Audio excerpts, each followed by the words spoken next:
Motivate دی world کے معزز سامعین السلام علیکم۔ ناظرین محترم، رنج و الم ہمیشہ ہی برا نہیں ہوتا اور نہ ہی ہمیشہ ناپسندیدہ ہوتا ہے۔ کبھی کبھی بندے کے لیے رنج کرنا بہتر ہوتا ہے۔ جب دکھ ہوتا ہے تو الہانہ دعا اور سچی تسبیح پڑھی جاتی ہے۔ طالب علم زمانہ طالب علمی میں تکلیف اٹھاتا ہے، اس کی محنت اسے بڑا عالم بنا دیتی ہے کیونکہ شروع میں اس نے محنت کی ہے۔ اسی طرح شاعر بھی پہلے اچھا خاصا دکھ جھیلتا ہے، اپنے دل و جگر کا خون کرتا ہے، اس کے بعد ہی وہ مؤثر ادب تخلیق کرتا ہے جو خوبصورت اور دلکش بھی ہوتا ہے اور جاذب نظر بھی۔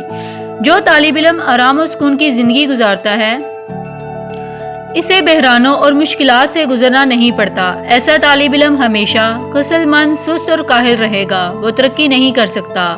جو شاعر تکلیف نہیں اٹھاتا، اپنے دل و جگر کا خون نہیں کرتا، درد کا اسے احساس نہیں ہوتا، تو اس کی شاعری پر اثر اور زندہ جاوید نہیں ہوتی، کیونکہ وہ شاعر کے منہ سے نکلتی ہے، دل سے نہیں، اس کی زبان سے ادا ہوتی ہے، اس کے دل اور ضمیر محسوس نہیں کرتے۔ لہٰذا آپ تکالیف پر گھبرائیں نہیں اور نہ ہی خوف کریں، یہ آپ کے لیے قوت بن جائیں گی۔ میں نے بہت سے شاعروں کے دیوان دیکھے ہیں، لیکن چونکہ انہیں خود درد و الم کے تجربوں سے گزرنا نہیں پڑا، اسی لیے وہ محض مضمون آفرین کی مثال ہیں۔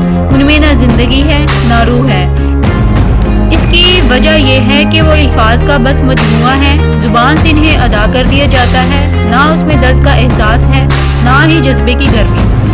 امید کرتی ہوں آپ کو میری یہ ویڈیو پسند آئی ہوگی۔ میری مزید ویڈیو کے لیے میرا چینل ضرور سبسکرائب کریں۔ بہت شکریہ۔